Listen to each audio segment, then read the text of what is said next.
Good morning, good afternoon, good evening. જિંદગીમાં positive રહેવાની અને પોઝિટિવ લોકોના વિશે વિચારવાની એક સલાહ મેં સાંભળી હતી. And I seriously think it does make sense. It's a very legit and very decent advice કે આપણે કોઈના વિશે બહુ જજમેન્ટલ નહીં થઈ જવાનું when we think about people, when we come across people, especially in new relationships. ત્યારે આપણે લોકો વિશે પોઝિટિવ રહેવાનું કે ઓકે, પીપલ આર ગુડ. પણ એક બીજી વસ્તુ મહત્ત્વની છે અહીંયા.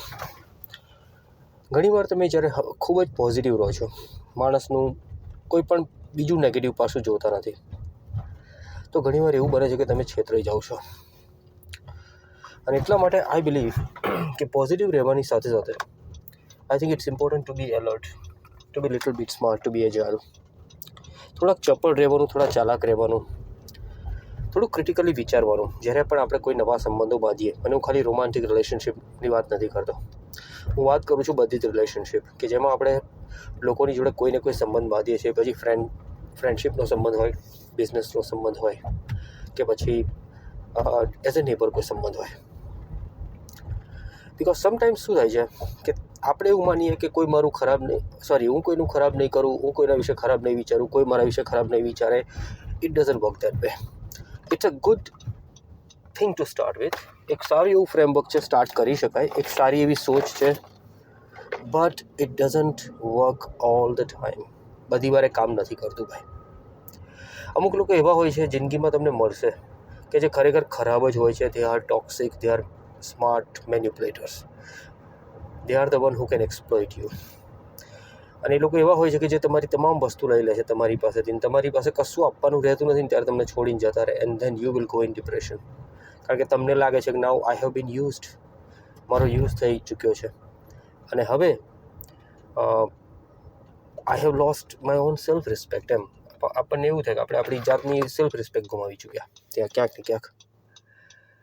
સો before that happens, or at least to avoid that from happening, it's very important કે જ્યારે પણ આપણે કોઈને સાથે રિલેશનશિપ કરીએ તો ઇટ્સ નોટ દેટ અગેન બહુ હેવીલી બાયસ્ડ રહેવું, હેવીલી જજમેન્ટલ રહેવું, but what I am saying is કે થોડું ક્રિટિકલ રહેવાનું.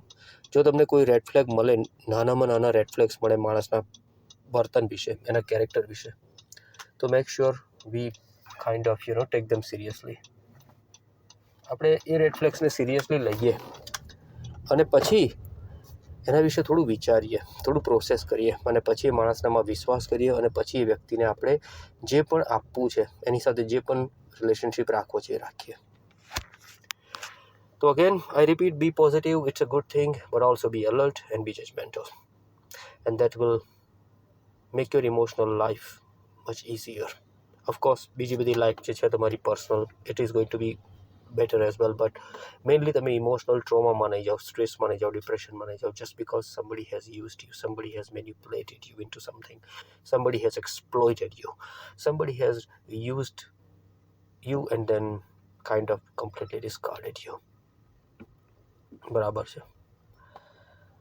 Do like, share and subscribe again, the same request as always, and thank you for listening, and I will see you next time. Bye for now.